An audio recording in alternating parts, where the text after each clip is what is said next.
जीना है तो हंस के जियो, जीवन में एक पल भी रोना ना।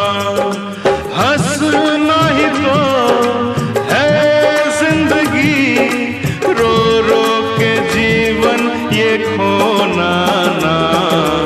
जीना है तो हंस के जियो, जीवन में एक पल भी रोना